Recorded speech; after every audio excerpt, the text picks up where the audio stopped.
कई बार हम लोग समझ नहीं पाते।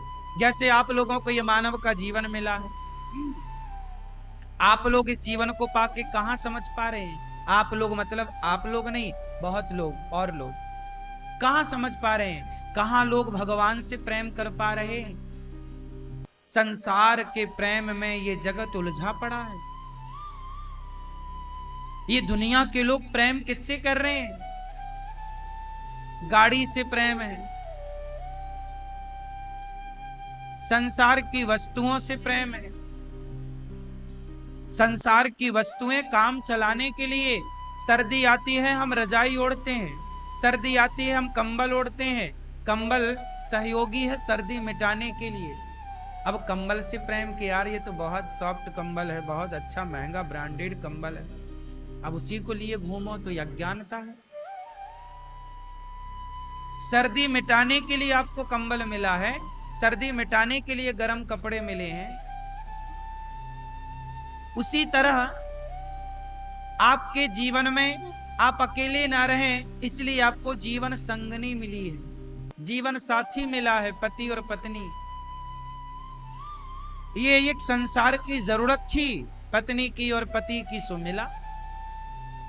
जैसे कंबल सर्दी मिटाने के लिए चाहिए, उसी तरह जीवन जीने के लिए एक से भले दो पति और पत्नी, संतति आगे बढ़ाना है तो एक से भले दो पति पत्नी। ये सारी चीजें, गाड़ी घर बंगला पैसा, ये सारी चीजें संसार में एक व्यवस्था के लिए मिली हैं, ना कि प्रेम करने के लिए, ना कि आसक्त होने के लिए। इसलिए मीराबाई ने किसी से प्रेम नहीं किया। किया? बोलो। एक कहावत मैं आपको बोलूंगा, अर्थ बताइए आप। दूध से जली बिल्ली छाछ को भी फूक फूक के पीती है ना? दूध से जली बिल्ली, बिल्ली है मतलब कहा जाता है कि एक बार आदमी चोट लग जाए तो फिर वो संभल संभल के चलता है। मीराबाई को पिछले जन्म में चोट लग चुकी थी, वो भगवान को गवा चुकी थी, पर इस जन्म में अब वो गवाना। आपसे यही तो हम कहते हैं कि मीरा को चोट लग चुकी थी तो वो अब गवाना नहीं चाहती, इसलिए वो कहती हैं कि मैं और किसी से प्रेम नहीं करूंगी। पति भोजराज थे मीराबाई के,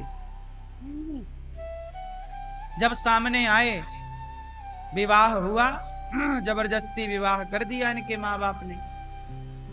राणा के बेटे का नाम था भोजराज, उसके साथ विवाह हुआ। जब विवाह हुआ तो पति आया मिलने, पहली रात्रि अपनी पत्नी से मिलने। तो मीराबाई ने कहा कि सुनो,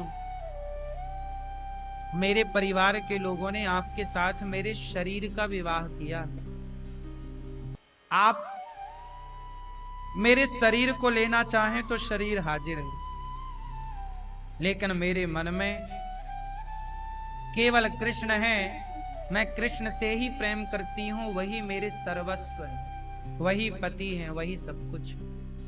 तन की भूख मिटानी है तो तन सामने है, आप मेरे तन पर तो कब्जा जबरदस्ती कर सकते हैं, पर मेरे मन पर तो केवल मेरे कृष्ण का कब्जा है। भोजराज समझदार थे, उन्होंने मीराबाई के इस प्रेम को स्वीकार किया और मीराबाई के लिए उसके कमरे में भगवान कृष्ण की पूजा करने की इजाजत दी। सारी जिंदगी मीराबाई रही, लेकिन उनकी सास उनके ससुर समझ ना पाए उस प्रेम को। कुछ दिनों के बाद युद्ध में भोजराज की मृत्यु हो जाती है। मीराबाई को जमाना विधवा कहने लग जाता, लेकिन मीरा ने खुद को कभी विधवा समझा ही नहीं। क्यों नहीं समझा? संसार की नजर में वो विधवा है, पर उसने तो कृष्ण के सिवा कभी किसी को प्रेम किया ही नहीं था, कृष्ण के सिवा किसी को कभी अपना माना ही नहीं था। तो संसार का नजरिया अलग है, आपका नजरिया अलग है। इसलिए कहता हूं कि भगवान के अतिरिक्त प्रेम किससे हो, ये बताओ, किससे करें? मीरा कौन है? पिछले जन्म की एक सखी। सोचिए कि जब मीरा दूसरे गांव की होकर के कृष्ण से इतना प्रेम करती है। जिसने कभी जी भर के कृष्ण को देखा नहीं, वो कृष्ण से इतना प्रेम करती है। तो जो गोपियां कृष्ण को जी भर देखती थीं, वो गोपियां भगवान से कितना प्रेम करती होंगी। और आज भगवान उन गोपियों को छोड़कर जब वृंदावन से मथुरा गए, तो गोपियां तो मानो अचेत हो गई, प्राण निकल गए, ऐसी स्थिति उत्पन्न हुई। इसलिए हम आपसे एक बात कहते हैं कि भगवान से प्रेम करना है, संसार के प्रेम में उलझना नहीं। संसार में जैसे बिल्ली दूध से जली छाछ को फूंक फूंक कर पीती है, ऐसे शायद आप भूल गए होंगे, आप भी कई बार जन्म लेके मर चुके। आज मौका मिला है प्रभु से प्रेम करने का, इसलिए उस प्रेम में सबको ना जोड़िए, सबको ना जोड़िए। मौका है, अवसर है। मनुष्य जीवन क्या है? एक अवसर है। क्या करने का? मीराबाई को मानव का शरीर मिला, अवसर मिला, पा गई कृष्ण को। तुलसीदास को मानव जीवन मिला, तुलसीदास जी पा गए प्रभु को। जीवन मिला है, झपट्टा मार लो भगवान के चरणों में, पालो तो अमीर बन जाओगे। ये संसार की दौलत पाके भी क्या पाए?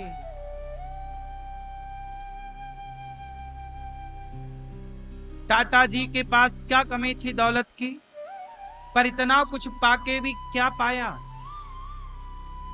सबना छोड़कर यहीं जाना पड़ा। टाटा जी गए, अभी क्या लेकर चले गए? कौन सी दौलत लेकर चले गए? क्या कमी थी उनके पास? जो दौलत संग जानी है वो दौलत तो कमाओ, जो दौलत यहीं रह जानी है उसके पीछे क्यों मरते हो? पैसा कमाना चाहिए, पैसा संसार की जरूरतें पूरी करने के लिए पैसा कमाओ, लेकिन इस पैसे की होड़ में, इस पैसे की दौड़ में उस परमात्मा को ना भूल जाओ जो हमारी यथार्थ संपत्ति।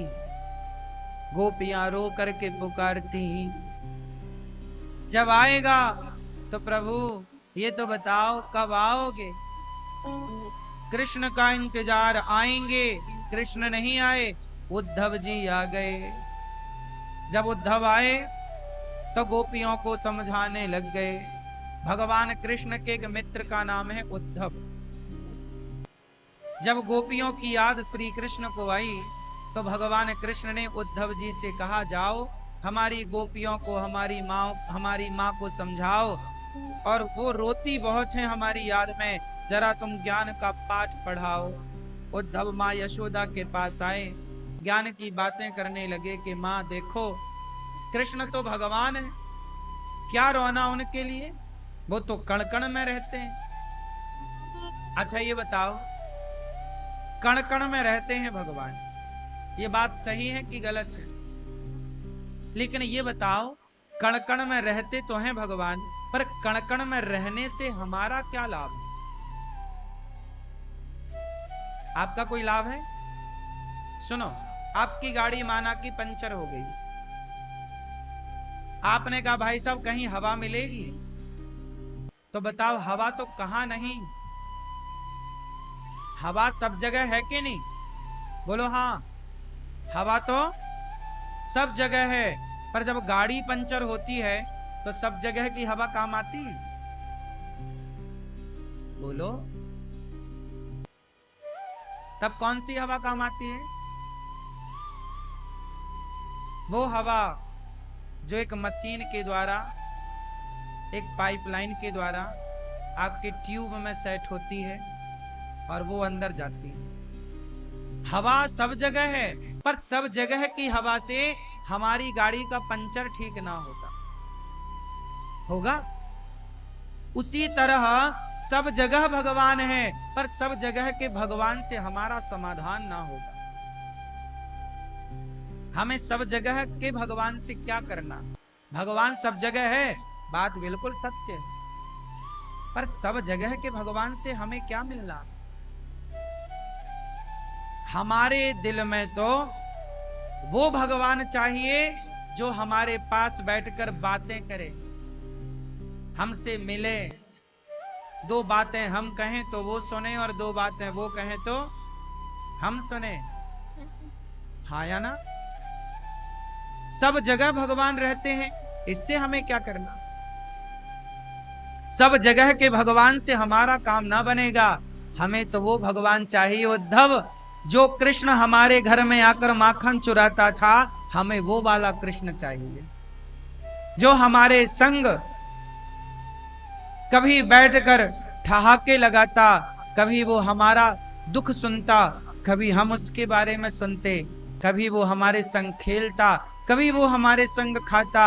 हमें वो कृष्ण चाहिए उद्धव, वो कणकण वाला कृष्ण, वो कणकण वाले भगवान से तुम अपना काम करो। हमें तो वो भगवान लाओ जो हमारे सामने खड़ा होकर हमसे बात करे। हमें उस भगवान की जरूरत थी। गोपियां रोने लग गईं। मां यशोदा बोली लाला। उद्धव जी बोले सुन मैया, वो भगवान है, वो कभी किसी का बेटा नहीं बनता, उसकी कोई मां नहीं होती। मां यशोदा बोली उद्धव ये बता कि तू जिस भगवान की बात करता है वो भगवान कितना बड़ा है? अरे बोले बहुत बड़ा है, विराट। यशोदा बोली क्या तेरे भगवान को कोई बांध सकता है? बोलो। उद्धव बोला नहीं, उद्धव बोले नहीं, भगवान को कोई कैसे बांधेगा? यशोदा बोली तो सुन, तेरे भगवान को कोई नहीं बांध सकता, लेकिन मैं जिस भगवान की उपासना करती हूं वो मेरा कन्हैया है, और मैंने उखल से कन्हैया को बांधा है, मैंने बांधा है। वो भगवान देखो जरा, अब यहां दो बातें हो गई। एक बात हो गई उद्धव की कि भगवान को कोई नहीं बांध सकता, और एक बात हो गई यशोदा की कि मैंने तो उखल से बांधा है। अब ये बताओ कि भगवान को बांधा जा सकता है या नहीं बांधा जा सकता? बोलो जोर से, बोलो बोलो बोलो। क्या ईश्वर को बांधा जा सकता है? जोर से।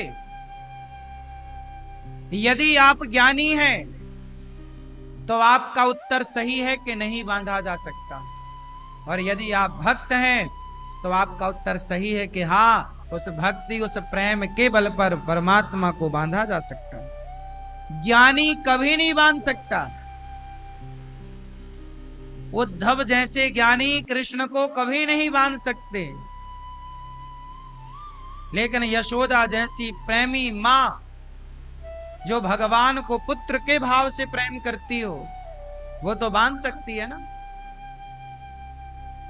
भगवान ज्ञान के दृष्टि से देखेंगे तो ईश्वर का स्वरूप अलग होगा। ज्ञानी की दृष्टि, ज्ञानी का नजरिया, और भक्त की दृष्टि, भक्त का नजरिया, दोनों में जमीन आसमान का अंतर है।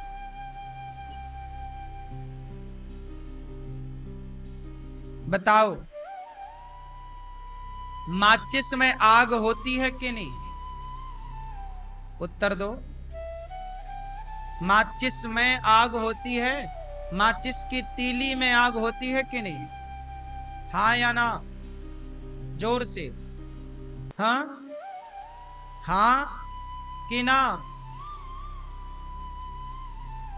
माचिस की तीली में यदि आग होती है तो वो जल क्यों नहीं जाती? अपने से जल जाए। यदि है तो जल जाए ना, और नहीं है तो जली कैसे?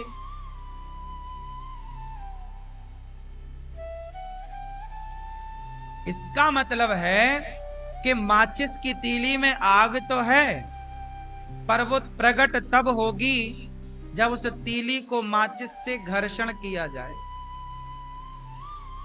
घिसा जाए।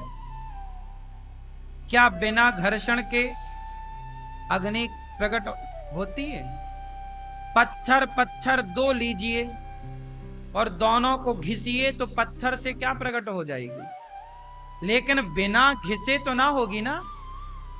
लकड़ी को लकड़ी से घिसिए, अरणि मंथन कहते हैं, तो लकड़ी को लकड़ी से घिसिए तो भी क्या हो जाएगी पैदा? बोलो, अग्नि। क्या बिना घर्षण के होगी? बोलो। जैसे माचिस की तीली में आग तो है, पर प्रकट तब होगी जब घिसा जाए, मंथन किया जाए। उसी तरह भगवान उद्धव के हिसाब से कण कण में तो है, पर कण कण में माचिस की तीली में आग तो है, पर प्रकट करना आता ही नहीं, तो उसमें आग होने से लाभ क्या? अब माचिस है आपके पास, पर जलाना नहीं आ रहा है, तो होकर के भी क्या मतलब है? क्यों? कोई मतलब निकला?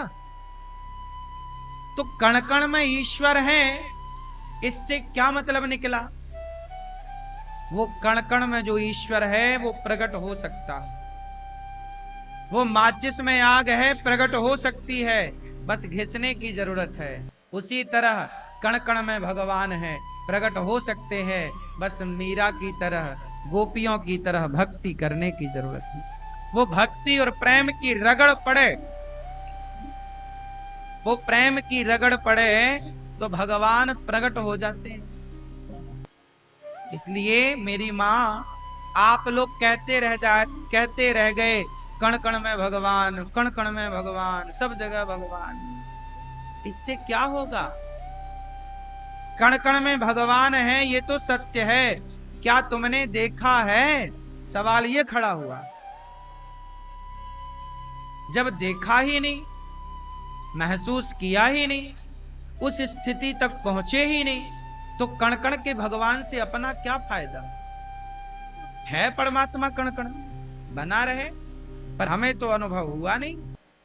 यदि हम देख ना पाए तो फिर होने का मतलब क्या है? इसलिए कहता हूं कि ईश्वर तो व्यापक है कण कण में, लेकिन आप क्या उसे महसूस कर पा रहे? क्या आपके पास वो भक्ति का माइक्रोस्कोप है जिससे ना दिखने वाली चीजें भी दिख जाती हैं?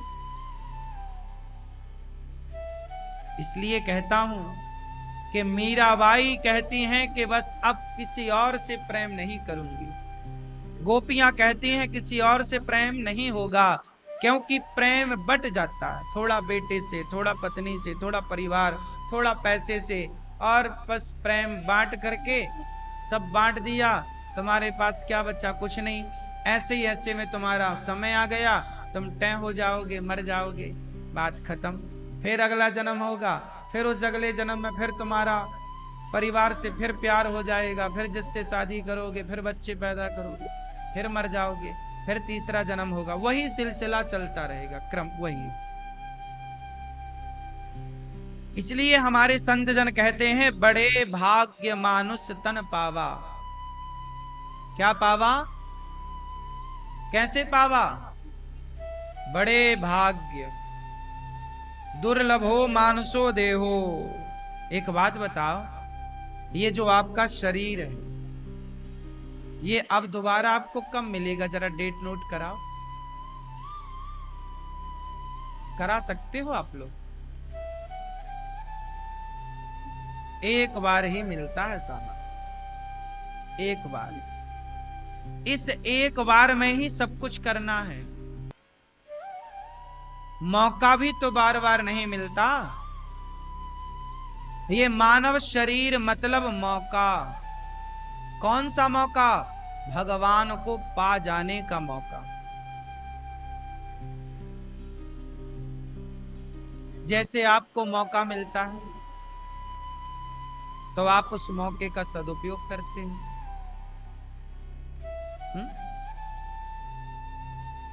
ये जीवन का सबसे बड़ा अवसर है ईश्वर को पाना।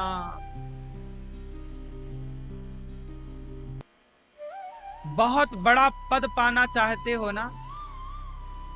अभी हमारे पूर्व प्रधानमंत्री डॉक्टर मनमोहन सिंह जी, मनमोहन जी, उनके पास तो पद था ना, वो भारत के प्रधानमंत्री थे। क्या उनके पास सुविधाएं ना थी? क्या ऐसो आराम ना था? क्या नहीं जीवन में पाया होगा उन्होंने? कौन सा सुख ना भोगा होगा उन्होंने? लेकिन मौत उन्हें भी निगल गई कि नहीं? बोलो, तुम्हारी ताकत प्रधानमंत्री से बड़ी ताकत किसकी होगी साहब?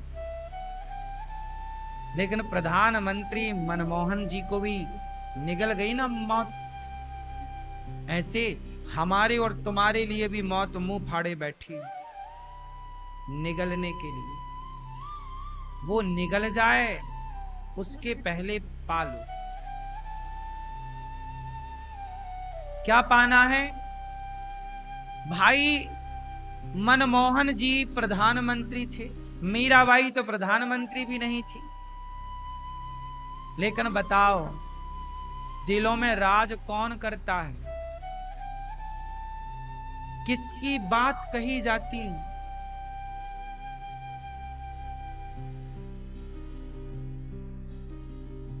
कहा जाता है पूर्व प्रधानमंत्री, पूर्व राष्ट्रपति। क्या मीरा के आगे लगता है पूर्व भक्ति मती मीरा? बोलो, क्या रामकृष्ण परमहंस जी के आगे पूर्व लगता पूर्व रामकृष्ण परमहंस? बोलो, नहीं ना। जो अपने लिए जीते रहे उनके नाम के आगे पूर्व जरूर लगता, भूतपूर्व। आप नेता बने, आप पद पाए, प्रतिष्ठा पाए, पैसा पाए, आपने अपनी इच्छाएं पूरी की, अपनी जरूरतें पूरी की। पैसे वाले तो बहुत हैं साहब, पर उन पैसे वालों की ना जयंती नहीं होती। जयंती मनाई जाती है उनकी, लेकिन जब लोग मीरा को, रैदास को, रैदास जी को, रसखान को, जिनका नाता ईश्वर से जुड़ गया, वो लोग मर कर के भी अमर हो गए।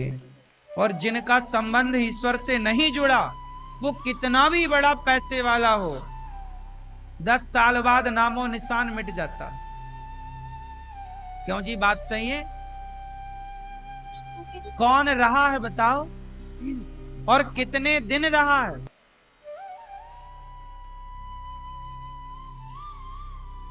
इसलिए कहता हूं कि हमारा और आपका भी जीवन बंटवारे में ना चला जाए कि प्रेम बांटते रहो, थोड़ा प्रेम यहां, थोड़ा प्रेम वहां।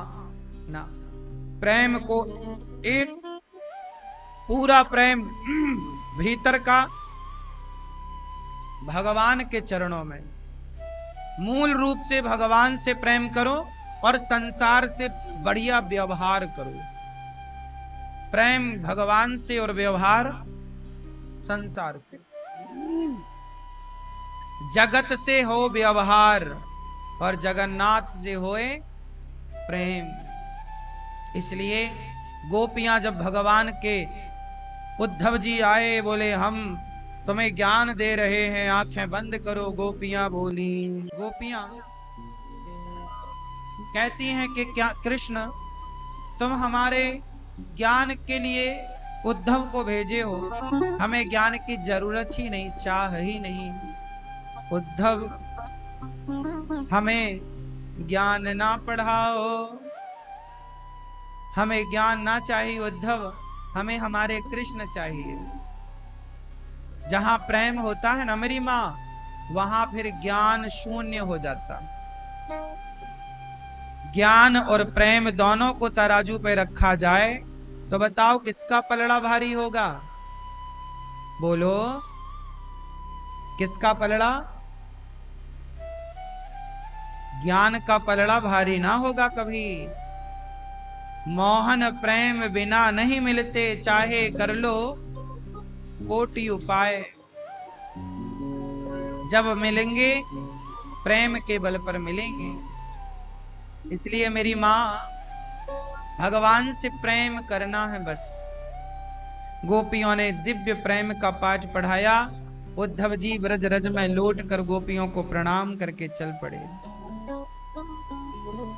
आए थे ज्ञानी बनकर, प्रेमी बनकर लौटे। कहने लगे उद्धव, हमें ब्रज की लता पता बनाओ, हमें ब्रज मंडल से ना भेजो। गोपियों के प्रेम के आगे उद्धव जी प्रेम विह्वल हो गए और कहा कि अब हमें कुछ ना चाहिए, हमें तो कृष्ण के प्रेम में रहने दो।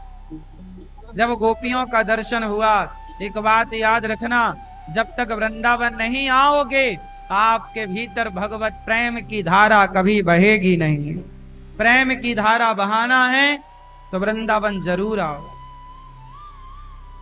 प्रेम के रस को देखना है, प्रेम रस का आनंद लेना है तो वृंदावन आओ। प्रेम वृंदावन की पावन धरा पर आपको देखने को मिलेगा। उद्धव जी ब्रजमंडल में लता पता बनकर वृंदावन डाल डाल और पात पात पे राधे राधे होए। धन्यम वृंदावनम तेन भक्तिर नृत्यति यत्र च। धन्य है ये वृंदावन जहां भक्ति महारानी नृत्य करती हैं। भगवान अपने हृदय में उद्धव जी को ब्रज का दर्शन करा के गए। द्वारिका गए तो भगवान कृष्ण का विवाह माता भगवती रुक्मणी जी से हुआ। मैया बैठो मेरी मां, सब बैठ जाओ। भगवान श्री कृष्ण का विवाह किससे हुआ? माता रुक्मणी जी। दूसरा विवाह भगवान जी का हुआ है जामवंत की बेटी जाम्बवती। जामवंत की एक बेटी जाम्बवती है जो भगवान से विवाह करती हैं। तीसरा विवाह भगवान का हुआ सत्यभामा से। चौथा विवाह भगवान का यमुना जी से। पांचवा मित्रविंदा, छठवा सत्या, सातवां भद्रा, आठवां लक्ष्मणा के संग। 8 विवाह हुए भगवान कृष्ण के। भगवान कृष्ण के टोटल कितने विवाह हुए? कितने? 16,108। भगवान कृष्ण के कितने विवाह हुए? अच्छा, 16,000 विवाह कोई कर सकता है? सांसारिक व्यक्ति कर ले तो खवाए कैसे 16,108 पत्नियों को? आलू ही नहीं खरीद पाएगा। क्या 16,108 यदि पत्नी किसी की हो गई तो उनके लिए वो आलू ना खरीद पाएगा कि आलू का झोल बना के खवाए। रबड़ी तो खवा ही नहीं सकता। क्यों? 16,108 लोगों को रोज खवाओ, कितने दिन खवा पाओगे? और सभी के गर्भ से एक एक बेटी और 10-10 बेटा। और भाई अब बता, तुम्हारी हिम्मत है इतनी? 16,108 विवाह यदि किसी का मन है करने का तो सोचो कि जो 16,000वें नंबर की पत्नी होगी उस पत्नी तक आप कब पहुंचोगे?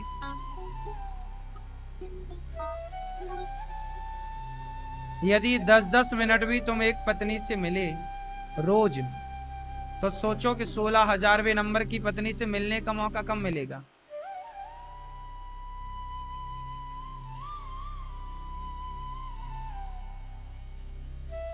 एक पत्नी,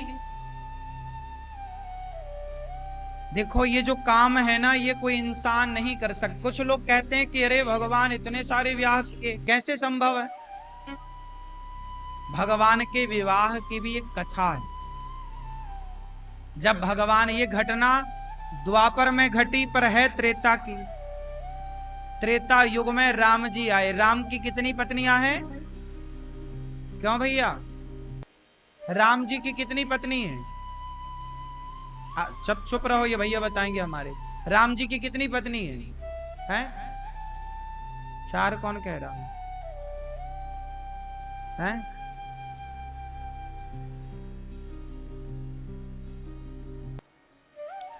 राम जी की कितनी पत्नियां हैं? क्या नाम है? माता राम जी की एक पत्नी है। राम जी से बहुत सारी स्त्रियां, जब सीता माँ का विवाह हो रहा था तो जनकपुर की भगवान सीता माँ की जो सखियां थीं वो भगवान राम को जब देखें तो टुकुर टुकुर देखें। तो राम जी ने जनकपुर की सखियों से कहा, सखी ऐसे क्यों देख रही है? तो सखियों ने कहा कि राम, आप इतने सुंदर हैं, क्या आप जैसा कभी हमें पति मिलेगा? सारी सखियां राम को पति रूप में चाहने लग गईं। अच्छा, राम कौन है? भगवान। और भगवान को पति के रूप में चाहने लग गईं। जैसे मीराबाई ने भगवान कृष्ण को पति रूप में, ऐसे तमाम स्त्रियां राम को पति रूप में चाहने लग गईं। तब राम जी से कहती हैं कि आप हमसे विवाह कर लो। राम जी बोले, मैं अभी मर्यादा पुरुषोत्तम बना हूं, तो मैं अभी एक ही विवाह करूंगा केवल सीता जी के संग। पर अगली बार मैं जब कृष्ण बनकर आऊंगा तो मैं लीला पुरुषोत्तम बनूंगा, तब तुम सब आना और तुम्हारे इस जन्म की इच्छा को, अब उनकी इच्छा है पत्नी बनने की, तो पत्नी बनने की इच्छा पूरी कब हुई? त्रेता में हो नहीं सकती थी, तो द्वापर युग में भगवान ने सबकी इच्छाएं पूरी की और सब गोपियां बनकर आई और भगवान ने सबसे विवाह किया। टोटल विवाह हो गए 16,100। इसलिए लोग भगवान की बात पूरी ना जानने के कारण ना संदेह करते हैं। अच्छा ये बताओ, कृष्ण कौन है? मनुष्य है कि भगवान है? बोलो। भगवान में और मनुष्य में अंतर है कि नहीं? आप अधिक से अधिक कितने विवाह कर सकते हो? क्यों? अधिक से अधिक कितने विवाह कर सकते हो?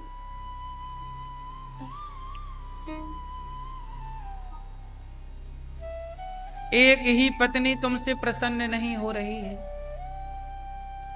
तलाक लेके दूसरे के संग चली जाती है। एक ही नहीं संभल रही है तुमसे, 2-3 हो जाएंगी तो तुम जल्दी मर जाओगे।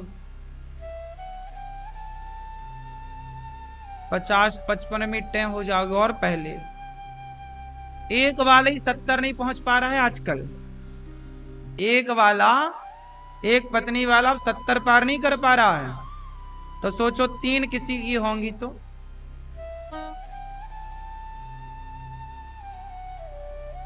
भगवान आप कौन है? मनुष्य।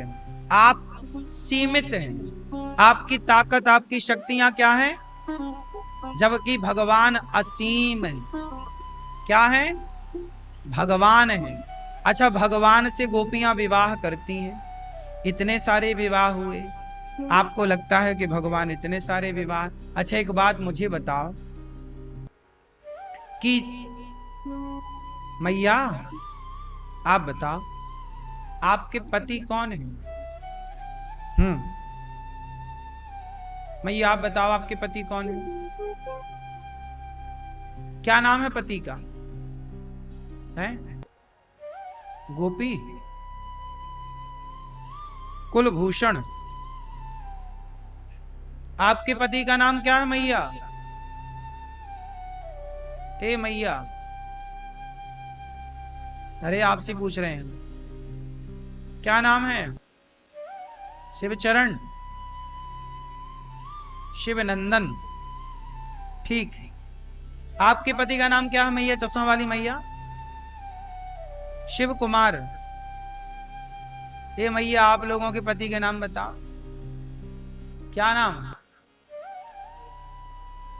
गणपत।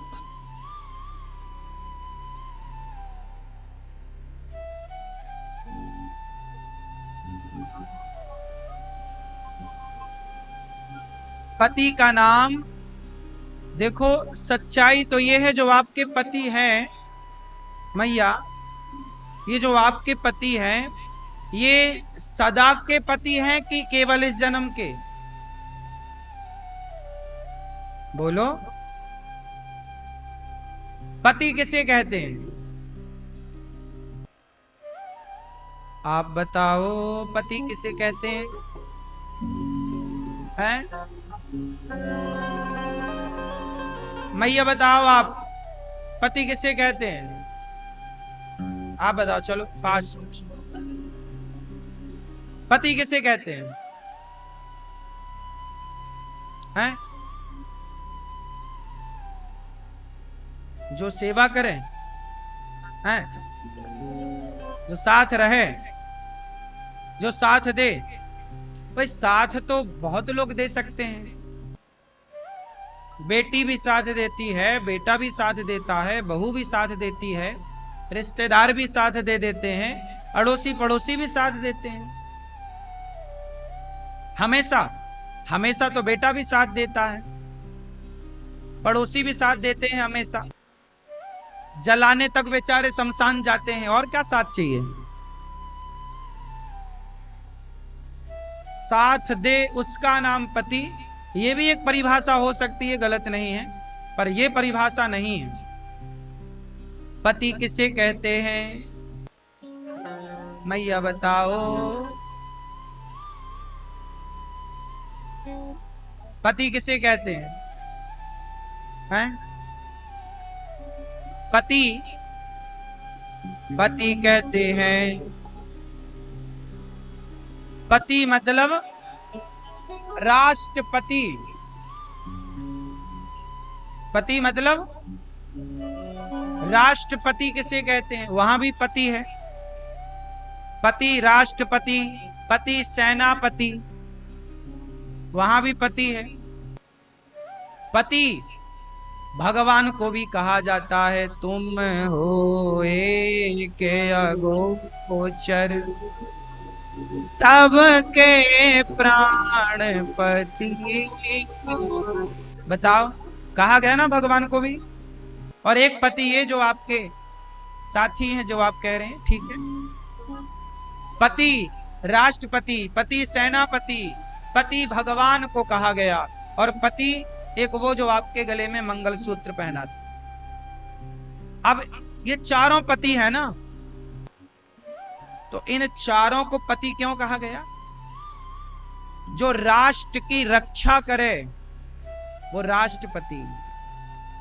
जो सेना की रक्षा पा, रक्षणे धातु से पति बनता है, रक्षा अर्थ में है पति। जो सेना की रक्षा करे वो सेनापति। जो आपको गलत मार्ग पर जाने से रोके वो आपका पति। और जो आपके प्राणों की सदा रक्षा करे वो भगवान पति। तुम हो एक अगोचर सबके प्राण। अच्छा ये बताओ, भगवान आपके पति हैं कि नहीं? क्यों मैया, आपके पति भगवान हैं कि नहीं? हाँ या ना? मैया बताओ, आपके पति भगवान हैं? आप लोग बताओ। मैया क्या बोलती तू? पति आपके भगवान हैं कि नहीं? सही। सच्ची तो ये है कि भगवान ही पति है सबके। भगवान ही सबके क्या है? अच्छा भैया, ये भैया तुम बताओ, तुम्हारे पति कौन है? आप लोगों के पति, पुरुषों के तुम्हारे पति हैं? हैं? हाँ, हम सबके भीतर जो प्राण है वो प्राणों के पति कौन है? भगवान। और प्राण ही तो सब है। प्राण है तो आप हो, नहीं है तो नहीं हो। तो कुल मिलाकर सबके पति कौन? तो भगवान की 16,108 पत्नियां नहीं, संसार का प्रत्येक जीव भगवान का ही है, सब ईश्वर के। तो 16,108 क्या? आप जितनी स्त्रियां बैठी हो सब भगवान की पत्नी हो। अब आप भूल गई हो, आप घोचूलाल को अपना मान बैठी हो, तो हम क्या करें?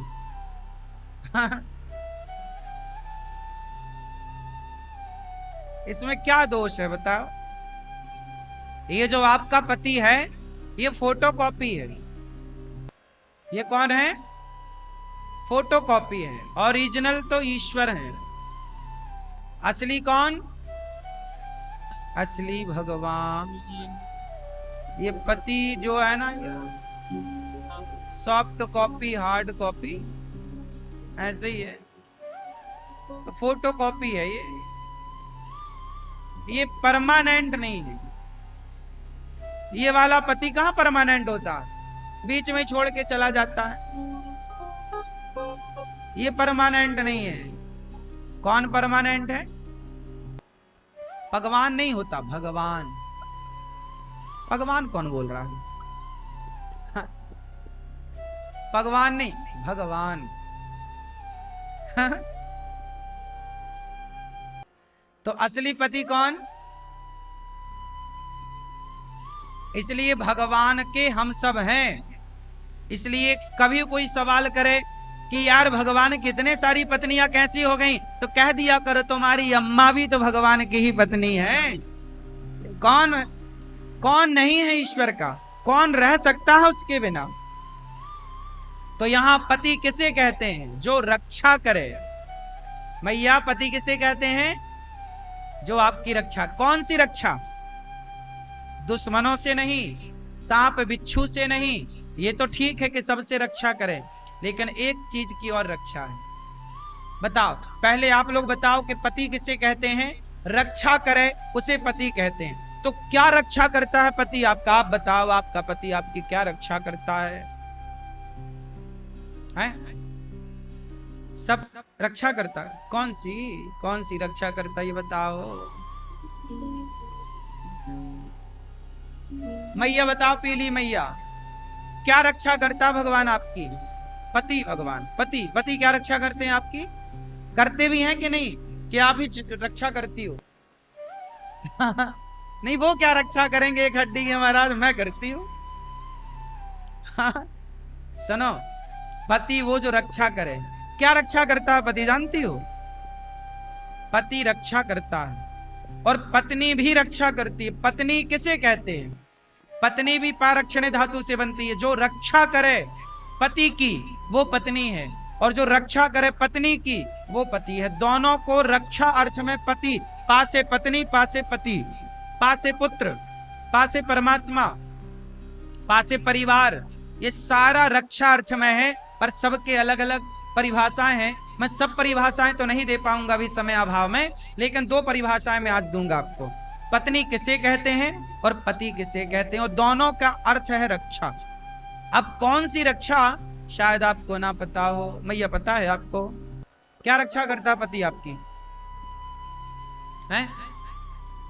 देखभाल करते हैं तो देखती रहते हैं ऐसे।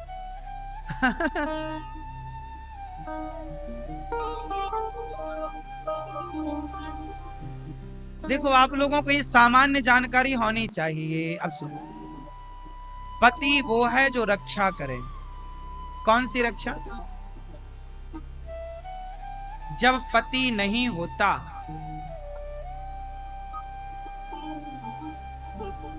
तो सारी स्त्रियां नहीं, पर आज इस युग की, आज की स्त्रियां जब पति नहीं होता तो पति के जाने के बाद, अब पति चला गया तो अब पत्नियां फिर क्या करती हैं? 90% पत्नियां दूसरा विवाह कर लेती हैं। दूसरा विवाह कर लेती है ना। अच्छा, दूसरा विवाह करके अपना घर बसा लिया तो बुराई क्या है? नहीं, इसमें बुराई नहीं है। हम बात यदि धर्म की करें तो अभी मैं बात करूंगा कि इसमें बुराई क्या है।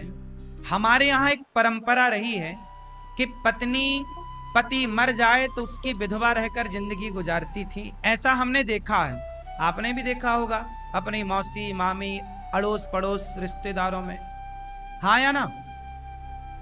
पर आजकल क्या है कि अब वो तप है नहीं, त्याग है नहीं, तपस्या है नहीं, धर्म है नहीं, तो वो विवाह पति के जाने, अच्छा पति के जाने के बाद करें तब तो मजबूरी है, पर पति है फिर भी कुछ स्त्रियां पराये पुरुष की ओर देखती है। पति किसे कहते हैं? जो रक्षा करे।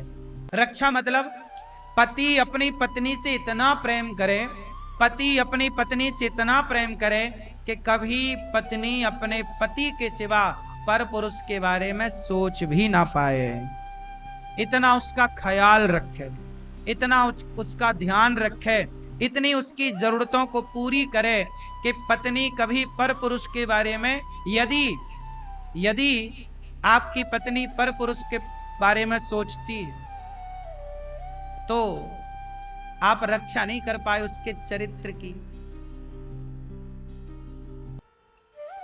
केवल स्त्री ही गलत है ऐसा नहीं है, पुरुष भी तो जिम्मेदार है। तुम अपनी पत्नी को टाइम ना देते, तुम अपनी पत्नी से हंसकर बात ना करते। अरे जब प्रेम होता है ना, तो प्रेम यदि कुत्ते को हो जाए ना आपसे, तो कुत्ता भी आपको नहीं छोड़ता। बात सही है कि गलत है? यदि कुत्ता प्रेम करने लग जाए तो कुत्ता भी नहीं छोड़ता ना, फिर अपने मालिक को छोड़ता है। प्रेम के बंधन में बंध गया। तो आप पुरुष हैं तो आप अपनी पत्नी से प्रेम क्यों नहीं किए? क्यों नहीं उसे टाइम दिया? क्यों नहीं उसका ख्याल रखा? क्यों नहीं उसकी जरूरतों का ख्याल रखा? कुछ परसेंट ऐसी स्त्रियां भी हैं कि पति समय भी दे रहा, टाइम भी दे रहा, सब कुछ कर रहा, फिर भी वासना ज्यादा है तो भाग गई। लेकिन फिर भी पुरुष का धर्म है कि वो अपनी पत्नी को हर तरह से प्रसन्न रखे, भटकने ना पाए। तो पति किसे कहते हैं? जो आपके चरित्र की रक्षा करे, जो आपके किसकी रक्षा करें? जोर से, इतना प्रेम हो कि आपके बाद वो आपकी यादों में गुजार दे पर पुरुष के बारे में ना सोचे। इस तरह का प्रेम। और अच्छा एक बात बताओ, जब स्त्री प्रेम करती है ना, तो जिससे प्रेम है, प्रेमी स्त्री फिर दूसरे के बारे में काहे सोचेगी? अपने पति से यदि प्रेम है, समर्पण है, तो दूसरे के बारे, यदि दूसरे के बारे में सोच रही है मतलब समर्पण नहीं है एक के पास। तो पति किसे कहते हैं? जो सदा नारी को चरित्रवान बनाए रखे, चरित्र की रक्षा करे। क्योंकि नारी यदि भटक गई रास्ता तो नरक जाएगी, और यदि नरक गई तो आप कैसे पति कि आपके होते हुए आपकी पत्नी नरक चली गई? पति उसे कहते हैं जो कभी अपनी पत्नी को नरक ना जाने दे, सदा उसकी अधोगति ना होने दे, सदा उसकी सदगति कराए, ये पति है। अब यही अर्थ है पत्नी का। पत्नी किसे कहते हैं? पत्नी किसे कहते हैं? जो अपने पति को कभी चरित्र से भ्रष्ट ना होने दे। किससे भ्रष्ट ना होने दे? जैसे आपका पति बोला कि अपनी माँ को अपन निकाल देते हैं घर से, वृद्धाश्रम छोड़ आते हैं। आपने भी कह दिया अच्छा बुढ़िया है चलो निकाल देते हैं। आपने अपने पति की हामी में भर ली, और पति के कहने से पति ने कहा कि माँ की सेवा बूढ़ी हो गई, ये कौन करे, चलो। आपके पति ने अपनी माँ को छोड़ दिया वृद्धाश्रम में, और जब पति ने छोड़ा तो पति को क्या लगेगा? माँ को छोड़ने का पाप लगेगा, क्योंकि बूढ़ी माँ को निकालोगे तो पाप के भागीदार तो बनोगे। तो आपने अपने पति को क्यों नहीं समझाया कि स्वामी ये गलत है, अपनी माँ को आप छोड़ रहे हैं, ये पाप है। आपने उसके पाप में साथ दिया। जबकि पत्नी का अर्थ है कि कभी पति गलत सोचे, गलत करे तो सामने आकर खड़ी हो जाए, ना स्वामी आप यहाँ गलत हैं, आप अपनी माँ को क्यों निकालेंगे? कल को अपना बच्चा अपने को निकाले तो। इसलिए वो पत्नी किसे कहते हैं? जो कभी अपने पति को पथ से भ्रष्ट ना होने दे। जो पत्नी कभी अपने पति को पथ से भ्रष्ट ना होने दे, किसी भी पथ से।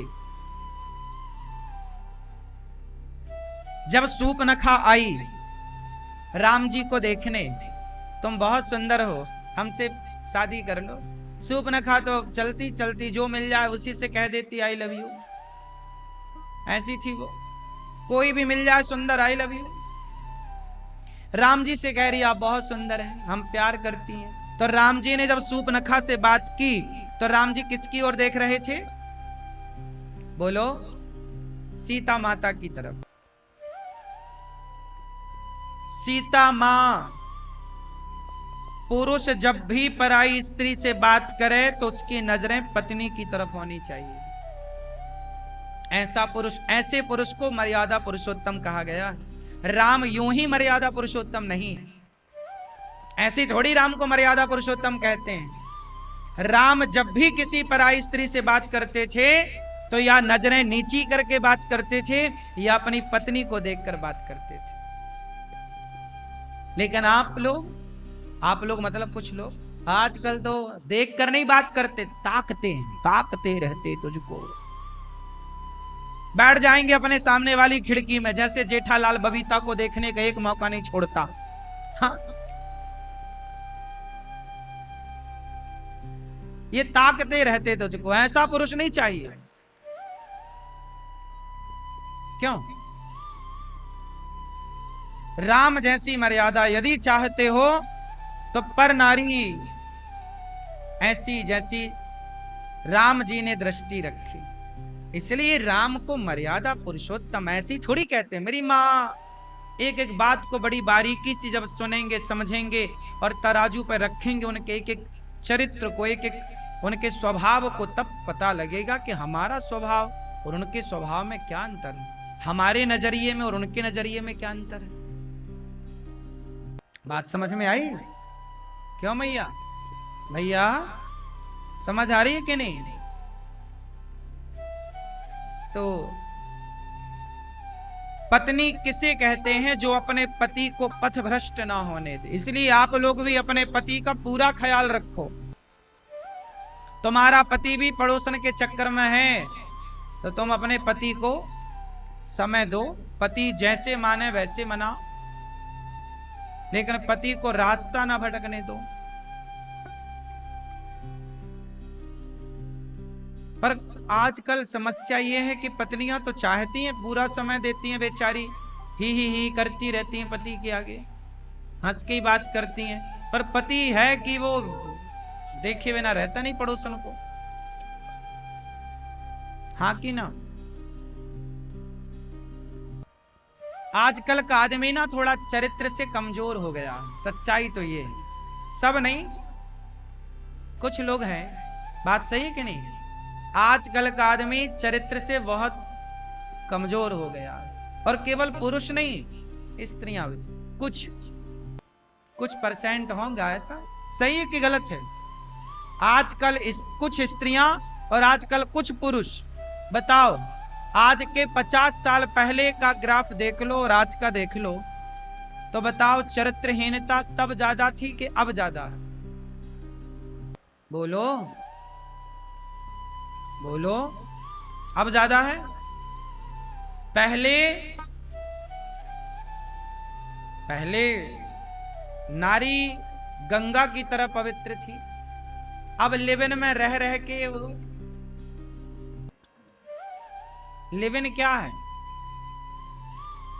लिविन मतलब आज की भाषा में मैं बोल चुका हूं, वैश्यालय है। पराये पुरुष के संग रहती हो आप। विवाह के पहले आपको यदि किसी ने स्पर्श किया है तो आपका पातिव्रत धर्म नष्ट हो जाएगा। हमारे देश में हम चरित्र को ही तो मानते हैं साहब। सोना चांदी चुरा कर ले गए मुगल और अंग्रेज, कोई फर्क नहीं पड़ा, तुम सोना चांदी ही तो चुराओगे। और हमारी पहचान, इस देश की पहचान सोने चांदी से कभी रही नहीं। ये देश तो सदा चरित्र से पहचाना गया। इसलिए इस देश में जब राम आए तो क्या लिखी गई? तुलसीदास जी ने क्या लिखा? रामचरित्र मानस। क्या लिखा? यहां राम का चरित्र सुना जाता है। रामचरित्र सुनवे को रसिया, राम लखन सीता मन। चरित्र की पूजा है ना हमारे यहां।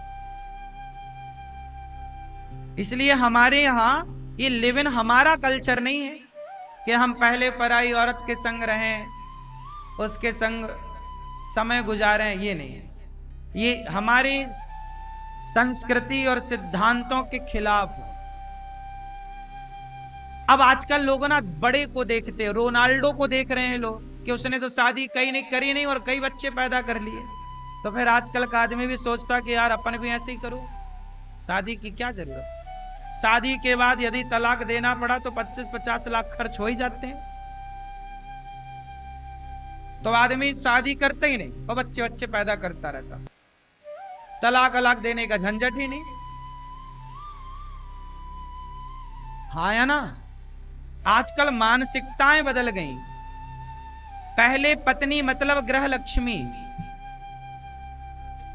पहले पत्नी मतलब, पहले पूरा घर कौन संभालता था? पहले पुरुष जितना कमाया करता था ना, सारा लाके पत्नी के हाथ में दिया करता था। आप लोग देते हैं कि नहीं? बोलो, पूरा देते हैं? नहीं देते ना? क्यों नहीं देते?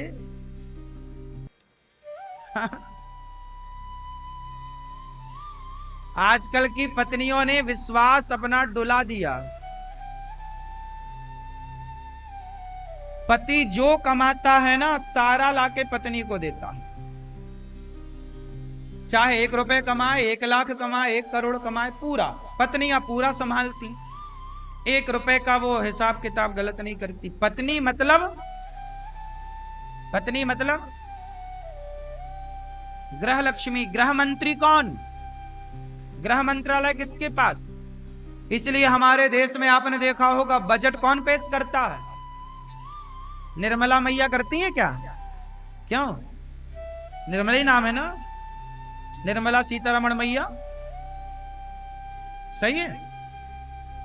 मंत्री बजट वही रखती हैं क्योंकि वो एक स्त्री है और घर को जितना बढ़िया एक स्त्री मेंटेन कर सकती है, सुव्यवस्थित चला सकती है।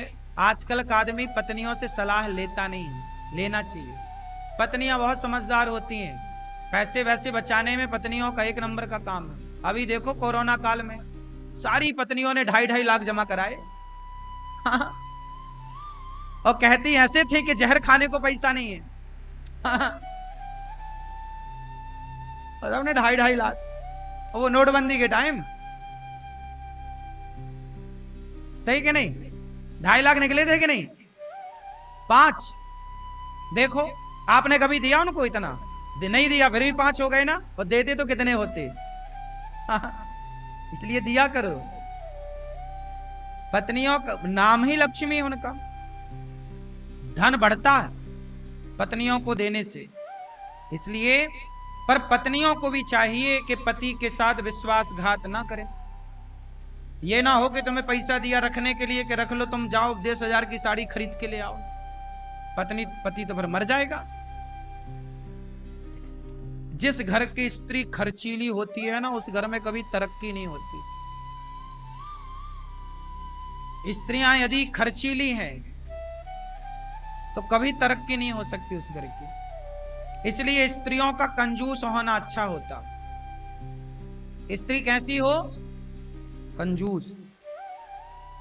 1 रुपए खर्च करने के पहले 100 बार सोचे।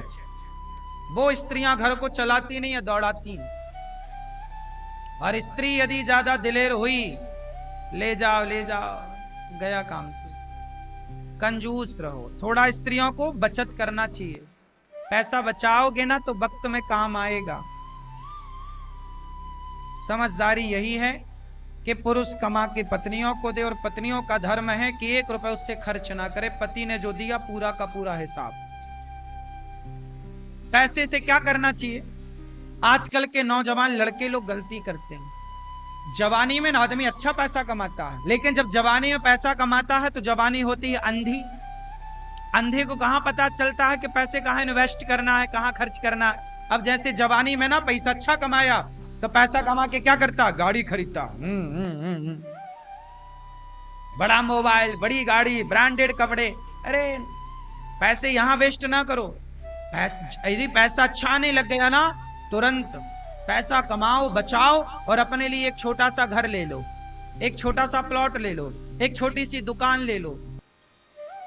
क्योंकि पैसा कपड़ों में, गाड़ी में, मोबाइल में तो बर्बाद होगा, पर प्रॉपर्टी बन जाएगी, खेत बन जाएगा, घर बन जाएगा तो वो बना रहेगा, वो काम आएगा। वरना तुम जवानी में कमाते हो, उड़ाते हो, और जब तुम्हें घर की जरूरत पड़ती है तो घर है ही नहीं, किराए से रहो।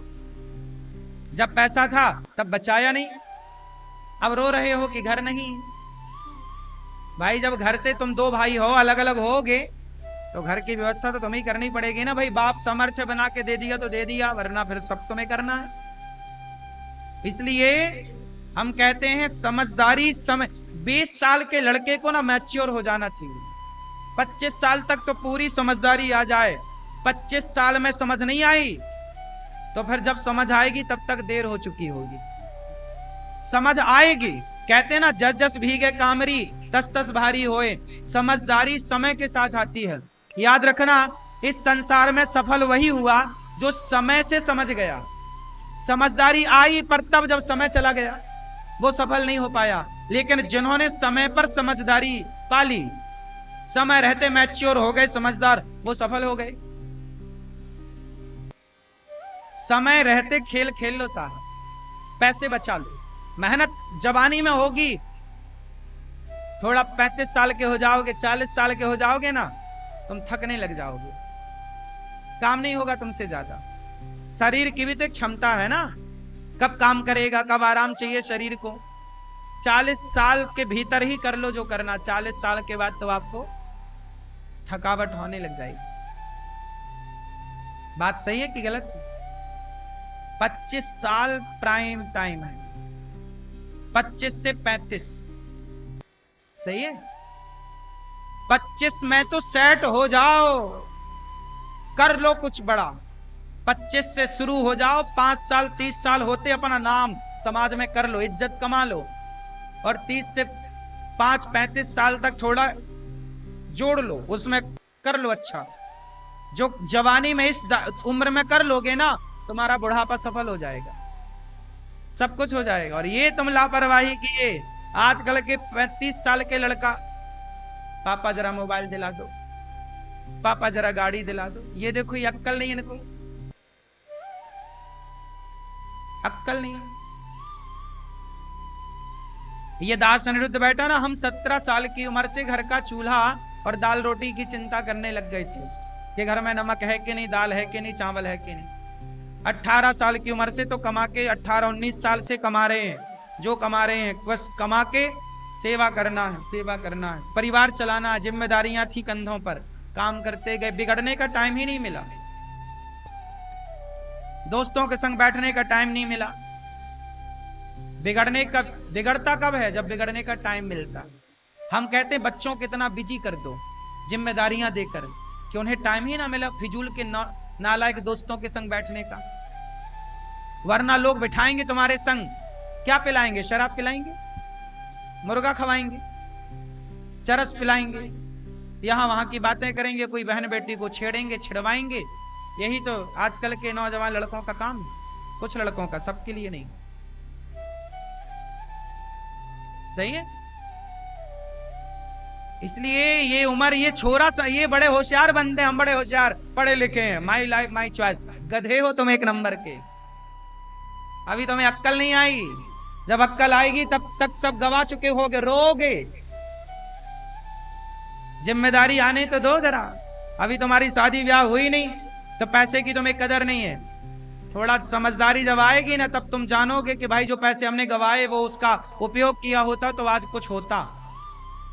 बात सही है कि गलत है? तो इन बच्चों को जरा समझाओ, मेरी माँ, पैसे ना गवाया करें, बचाओ, अपने में खर्च करो, कुछ अपने को बनाओ। समाज में आपकी इज्जत होनी चाहिए, समाज में आपका नाम होना चाहिए, क्योंकि आपसे आपके माँ बाप के सपने जुड़े होते हैं। हर माँ बाप, हर बाप चाहता है कि मेरा बेटा मेरे से आगे जाए। हर बाप का सपना होता है मेरा बेटा तरक्की करे। हर माँ का सपना होता है मेरा बेटा सफल हो। और बच्चे समझते नहीं है, वो गवाते हैं अपना समय, गवाते हैं बाप का पैसा। दुख तो तब होता है जब बाप की जमा पूंजी बच्चा खर्च कर देता है और बाप को ही बर्बाद कर देता है। कुछ लोग समाज में ऐसे होंगे जो बाप के बने बनाए खेत खलिहान बेच बेच के गाड़ियां खरीद रहे हैं। 1 एकड़ खेत बेच दिया, 1 गाड़ी, गांव में ही चलता है। गांव के गांव बर्बाद हो गए देखा देखी में। गांव में क्या होता जानते हो? अरे उसने गाड़ी खरीदी है 50 लाख की, अरे मैं 2 एकड़ खेत बेच दूंगा और 20 50 1 करोड़ की गाड़ी लाऊंगा। 2 एकड़ खेत बेच दिया, 2 एकड़ खेत बेचा और 1 करोड़ की गाड़ी ले आई। 1 करोड़ की गाड़ी अगले साल 50 लाख की अपने आप हो गई। और वो जो खेत बेचा 2 करोड़ का, 1 करोड़ का, वो अगले साल 2 करोड़ का हो गया। हाँ या ना? खेत हो गया अगले साल डबल और गाड़ी हो गई अगले साल, बोलो, आधी हो गई ना। 1 करोड़ की गाड़ी अगले साल कितने की हो जाएगी? लगभग आधी की। जो संपत्ति घट रही है वो तो तुम खरीद रहे हो, और जो संपत्ति बढ़ रही है वो बेच रहे हो। कितने बड़े मूर्ख हो तुम। काय में चल रहे हो? देखा देखी। इन्हें गधा नहीं कहेंगे तो क्या कहेंगे? क्यों जी? ये गधे हैं। गांव के लोग पूरी जमीनें बेच दिए, अब परेशान है भैया काम दे दो 20-25 हजार का। अब क्या निकलेगा? दांत निकालने से क्या होगा? जब था, अब तुम्हारी गाड़ी भी कचरा हो गई, कबाड़ हो गई। इसलिए कहता हूं, समय समय पर होता है समय समय की बात। राम जन्म का दिन बड़ा और कृष्ण जन्म की रात। समय एक बार मिलता है साहब। समय को पहचानना पड़ता है, समय को समझना पड़ता है। समय बार बार नहीं मिलता। और मैं आपसे फिर कहूं मेरे नौजवान दोस्तों, दिखावे की जिंदगी ना जीना। तुम्हारा दोस्त क्या खाता है, क्या पहनता है, कहां जाता, उसकी औकात होगी पहनने की, गाड़ी घोड़ा में घूमने की। तुम देखा दिखाई में ना चलो, तुम अपने हिसाब से चलो। तुम्हारा जितना चादर है उतना ही पांव पसारो। उसकी देखा देखी में ना चलो कि उसके पास है तो मेरे पास नहीं। तुम मेहनत करो, काम करो, तुम्हारे पास होगा, टाइम लगेगा, आएगा। आजकल लोग ना, पता है, काय में बर्बाद हैं। बोलो, काय में बर्बाद हैं? बोलो मेरी मां। दिखावे में। आजकल लोग दिखावे की जिंदगी जीते हैं। इतना बड़ा घर बनाया, अरे लोग, अरे यार तुमने तो बड़ा घर बनाया। पता चला वो घर बनाया तो सही, पर 2 करोड़ का लोन लिया बैंक से। बैंक से लोन लेके घर बनाया, किस्तें चुका नहीं पाई, बैंक आ गई, चलो भैया घर दो। घर चला गया, कुड़की हो गई। अब दांत निकाले, हाँ अब क्या करें? मूर्ख कहीं के। बजट के बाहर काहे जाते हो? ऐसा काम क्यों करते हो कि जगत में तुम्हारी हंसी होए?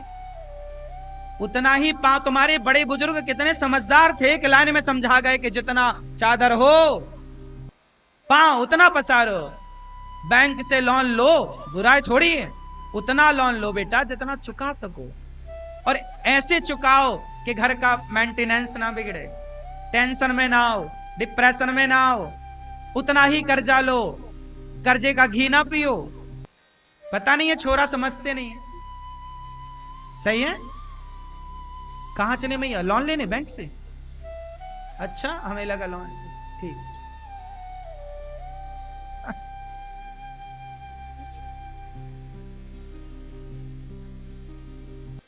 नहीं, हमने बता दिया लोन लोन लेना चाहिए उतना जितना। भाई मुझे तो कर्जे से बड़ा डर लगता है, मैं कर्जा नहीं रखता बिल्कुल। जितना मेरे से होता मैं उतना काम करता हूं। मैं फ्री होकर काम करना चाहता हूं। मैंने ये बात पहले भी कही, टेंशन लेके काम नहीं करने का। उतना ही काम करो जो प्रसन्न चित्त से हो जाए। विजय माल्या की तरह ऐसा ना हो कर्जा लेके फिर भागना पड़ा देश छोड़ के। ऐसा भी कहा कि धन्ना सेठी तुम्हारी नालायक कहीं के, भागना पड़ा। अरे उतना ही खाओ ना जितना पच जाए। काहे मर रहे हो उल्टा खा खा के? देश छोड़ना पड़ा, हाँ या ना? माल्या ही नाम था ना, कुछ और नाम था? देश छोड़ना आज तक आया? देश नहीं आया। अरे अपनी जन्मभूमि छोड़नी पड़ी यार पैसे के चक्कर में। पैसा बड़ा नहीं है, जन्मभूमि बड़ी है। देश बड़ा है, पैसा बड़ा नहीं है। बात क्या कहते हो? कौन बड़ा है? अपना मिट्टी बड़ी है, अपना भारत बड़ा है।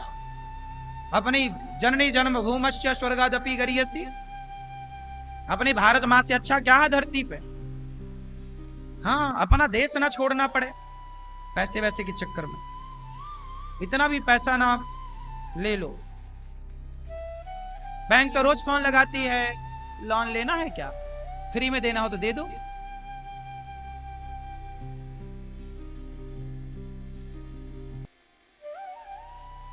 आप लोगों को भी मौका मिले तो लोन ले लेते हो, कभी नहीं। जितना कमा रहे हो ना, उतनी इच्छाएं रखो, उतनी जरूरतें रखो।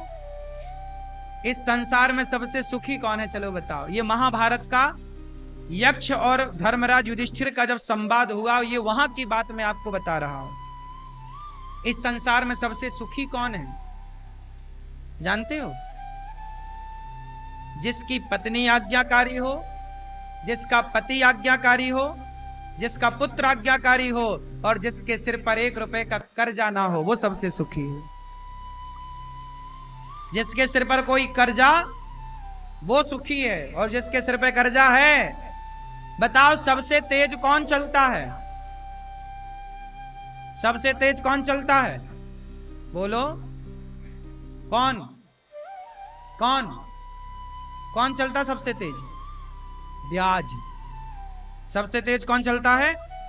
ब्याज। ब्याज। आप बैंक से 20 लाख रुपए कर्जा लेते हो ना, तो 20 का 40 और 50 चुकाना पड़ता है। पता है आपको? लोन वो तो बन जाती है, समझ नहीं आती, लेकिन वो चुकाना 40 से ज्यादा पड़ता है, डबल से ज्यादा। हाँ या ना? ये बात सही है कि गलत है? फिर ब्याज चल रहा है 20 रुपए की चीज 40 रुपए में। ये तो अच्छा है कि हमें 20 साल के लिए मिल जाता है, थोड़ा आराम हो जाता, ठीक है, सब बातें अच्छी हैं, लेकिन फिर भी कर्जा उतना ही लो जितने की जरूरत है। निश्चिंत होकर जिंदगी जियो, कमाओ, ज्यादा ज्यादा मेहनत करो, समय ना वेस्ट करो। बाप का धन है, उसे संभालो। समाज की सेवा, पैसा आ जाए जरूरत से ज्यादा, दीन दुखियों की सेवा करो। प्यासे को पानी पिलाओ, भूखे को भोजन कराओ। ईश्वर ने दिया है तो सेवा करो। ये नहीं कि तुम शराब पी के कहीं गंदी नाली में पड़ जाओ। पैसा मिला है, काम आओ किसी के। इसी से क्या होगा? पुण्य बढ़ेगा। कहते जल बिंदु निपाते न क्रमशः पूर्यते घटः सह हेतु सर्व विद्यानाम धनस्य च धर्मस्य च। जल बिंदु निपाते न क्रमशः, एक एक बूंद जल डालो तो घड़ा भर जाता है। बोलो हाँ। जल बिंदु निपाते न क्रमशः पूर्यते घटः सह हेतु, उसी तरह सर्व विद्यानाम, उसी तरह थोड़ा थोड़ा पढ़ने से व्यक्ति विद्वान हो जाता है। और धनस्य च धर्मस्य च, यदि थोड़ा थोड़ा धन कमाए तो धनवान हो जाता है, और थोड़ा थोड़ा धर्म करे तो धर्मात्मा हो जाता है। थोड़ा थोड़ा धीरे धीरे रे मना धीरे से सब होए, माली सींचे 100 घड़ा ऋतु आए फल होए। थोड़ा थोड़ा कमाओगे, एक दिन धनवान हो जाओगे। कमाओ थोड़ा थोड़ा, थोड़ा थोड़ा पुण्य करो, एक दिन पुण्यात्मा हो जाओगे। थोड़ा थोड़ा पुण्य करते रहो, थोड़ा थोड़ा कमाते रहो, और थोड़ा थोड़ा भजन करते रहो, भगवान का चिंतन करते रहो। इसी से आपका कल्याण हो जाएगा। भगवान कृष्ण के 16,108 विवाह हुए। भगवान का रुक्मणी जी से संवाद हुआ। बड़ी प्रसन्नता की बात है। भगवान कृष्ण रुक्मणी पति पत्नी को जड़ा सदा प्रसन्न रहना चाहिए, हैप्पी रहना चाहिए। अनिरुद्ध का चित्रलेखा के द्वारा अनिरुद्ध का उषा से विवाह हुआ, बाणासुर पर कृप। राजा अनरग, एक राजा थे, उनका नाम था अनरग। उन्होंने गौदान किया। जब गौदान किया तो राजा अनरग ने गौदान किया। एक दिन जब वो मरे तो यमराज जी के पास गए। यमराज जी ने कहा कि आपने पुण्य बहुत किया है गौदान, पर कुछ आपके जीवन में थोड़े पाप भी भये हैं। बताओ पहले पाप का दंड भोगना है कि पुण्य का? राजा अनरग बोले कि मैं पहले पाप का दंड भोगना चाहता हूं। तो पाप का दंड भोगने के लिए वो गिरगिट बन गए। एक दिन भगवान कृष्ण के बच्चों के साथ खेलने एक पार्क में गए तो उनकी बॉल जाके कुएं में गिरी। कुएं पर लेने के लिए गेंद जब वो उतरे तो उन्होंने देखा बहुत बड़ा गिरगिट पड़ा। चिल्लाया, पिताजी गिरगिट। भगवान कृष्ण आए, और जब भगवान कृष्ण ने उस गिरगिट को कुएं से निकाला तो भगवान कृष्ण का स्पर्श होते ही वह गिरगिट एक राजा के रूप में परिणत हो गया और भगवान को प्रणाम किया। भगवान ने पूछा, राजन आप कौन हैं? महाराज मैं इक्ष्वाकु वंश का राजा हूं। अच्छा, तो ये गिरगिट कैसे बन गए? महाराज कुछ पाप हो गया था मेरे से, मैंने गौदान बहुत किया, बहुत गौदान किया। उस गौदान के पुण्य से आज आपका दर्शन हुआ और आज मैं मोक्ष को पा रहा हूं, आज मुझे वैकुंठ मिलेगा। पाप हुआ तो गिरगिट बना, लेकिन गौदान भी संग था। देखो पाप पुण्य दोनों साथ रहते हैं, पाप का भी दंड भोगना पड़ता है और पुण्य भी हमारे। जब पुण्य जागता है तो भगवान से मिला देता है। आप बहुत सुखी हैं मतलब आपका पुण्य जागा हुआ है, आप बहुत दुखी हैं मतलब आपके पाप का उदय हो गया, पाप जाग गए। आपका पुण्य आपको सुखी बनाता है और आपका पाप, यदि आप दुखी हैं, परेशान हैं, आप बहुत मेहनत कर रहे हैं पर सफल नहीं हो रहे हैं, समझ लो कि आपके पाप आपको सफल नहीं होने दे रहे हैं। पाप कभी पीछा नहीं छोड़ता साहब, कभी। इसलिए कहता हूं पाप करने से डरो, क्योंकि आज आपने जो पाप किया है वो सदा आपके संग रहेगा, कोई ना उसे चुरा सकेगा। इसलिए कहता हूं पाप ना करो। राजा नृग ने पाप किया तो गिरगिट बने, पर पुण्य किया था, गौदान किया। उस गौदान के बल पर कौन? गौदान किया तो गोपाल का दर्शन हो गया। ये गौदान का फल है। गौदान करने वाले को भगवान जरूर मिलते हैं, कोई किंतु परंतु नहीं इसमें। इसलिए गौदान करो जीते जी। आजकल आदमी पुण्य नहीं कर रहा है, सारे पाप, शराब वो पी रहा है, पराई स्त्री के चक्कर में भाग रहा है, हर गलत काम, झूठ फरेब सब कर रहा है, और पुण्य के नाम से कहो चलो भैया गौदान। अरे महाराज जी आप तो पाखंड करा रहे हैं, ये तो ढोंग है। कोई पुण्य करने का कहो तो लोग कहते तुम तो ढोंग कर रहे हो। और पाप, शराब पी रहा है, उसे शराब पीना ढोंग नहीं लग रहा है। भ्रष्टाचार कर रहा है, भ्रष्टाचार उसे ढोंग नहीं लग रहा है, पाखंड नहीं लग रहा है। पर कहो कि भैया जरा गौदान कर लो, किसी भूखे को रोटी खिलाओ, अरे महाराज क्या तुम ढोंग पाखंड बता रहे हो। हाँ या ना? आजकल लोगों को सही बात बताओ तो लोग कहते तुम तो ढोंगी हो, पाखंडी हो। गलत काम कर रहे हैं उसमें उन्हें कोई पाखंड नजर नहीं आ रहा। कर लो, गौदान जरूर करना चाहिए मेरी मां। गाय की पूंछ पकड़ ही कर ही गौदान होता है। जब कृष्ण का जन्म हुआ तब नंद बाबा ने कृष्ण के नाम से गौदान किया। इसलिए हमारे यहाँ हर मंदिर में गाय का स्थान है। क्यों जी? हर मंदिर में आपको गाय का चित्र मिलता कि नहीं? गाय सामान्य होती, यूं ही हरी गहरी होती तो मंदिरों में कोई कुत्ता तो नहीं रखता, मंदिर में कोई और किसी को तो नहीं रखता, गाय को क्यों रखता? यज्ञशाला जब यज्ञ होता है तो गाय के गोबर से ही क्यों लीपा जाता है? बकरी के गोबर से क्यों नहीं लीपा जाता? भैंस के गोबर से क्यों नहीं लीपने की? पर गोबर तो भैंस भी दे रही है, लेकिन गाय गाय है। माता गाय को ही कहा गया, भैंस को नहीं कहा गया, बकरी को नहीं कहा गया। समझो इन बातों को। भगवान कृष्ण जहां रहते हैं उनके लोक का नाम है गौलोक धाम। क्या नाम है? क्या नाम है? हाँ, गौलोक में जाना हो तो गाय का दान जरूर करना चाहिए। कहते हैं गाय जब आपका चारा खाती, आपका रोटी खाती आपकी, तो गाय जब खाने के बाद ना जुगाली करती है, पगुराती है। देखा होगा आपने, गाय बैठ के क्या करती है? मुंह चलाती रहती है, तो पचाती है। कहते हैं जा गाय जिसका चारा खाती है और उसका चारा जुगाली करके, पागुर करके पचाती है, तो वो व्यक्ति के सारे पाप पचाकर समाप्त कर देती है। क्या पचा देती है? सारे पाप। इसलिए गौदान करना चाहिए। गौदान कहते हैं संपूर्ण पृथ्वी दान के बराबर है। इसलिए गौरी गोपाल गौशाला में आप भी गौदान जरूर करें, यदि आपका मन है तो। अपनी माँ के हाथ से कराएं, पिता के हाथ से कराएं, बच्चों के नाम से गौदान करें। बच्चों की आयु बढ़ती है, बच्चों का यश बढ़ता है। गौदान सबसे उत्तम। राजा नृग को भगवान मिल गए। बोलिए गौ माता की। पौंड्रक और काशीराज द्विविद का भगवान ने उद्धार किया। जरासंध का भगवान ने उद्धार किया, भीम भैया के द्वारा कराया। शिशुपाल नाम का एक था, वो भगवान को गालियां बहुत देता था। कितनी गालियां दिया? 100 गालियां रोज। पर भगवान 100 गालियां तक चुप रहते, कोई उत्तर नहीं। एक दिन 101 दे दी तो भगवान ने सुदर्शन से चक्र से सिर काट दिया। सुनने की भी एक, कब तक सुने आदमी? भगवान ने कहा कि देखो अतीत है तो अंत भी है, इसलिए आप लोग अति ना करना। 100 गालियां, देखो आप भी थोड़ा सहनशील बनो, तुरंत उत्तर ना दिया करो, जवाब तुरंत ना दिया करो। तुरंत का दिया गया जवाब गलत हो सकता है, तुरंत की गई बातें गलत हो सकती। जैसे आपने गुस्से में कुछ कहा और मैंने भी कुछ कह दिया, तो बात कुछ गलत निकल सकती है। थोड़ा विचार ठंडे दिमाग से कि आपने जो बोला है उसका क्या जवाब हो सकता है, थोड़ा रुक जाओ, समय आएगा तो आप जवाब देना। जल्दीबाजी में आप काम बिगाड़ लेते हो, जल्दी का काम शैतान का, सुना होगा आप लोगों ने, जल्दी का काम। इसलिए जल्दी, सास कुछ कहे ना सुन लो, जवाब तुरंत ना दो।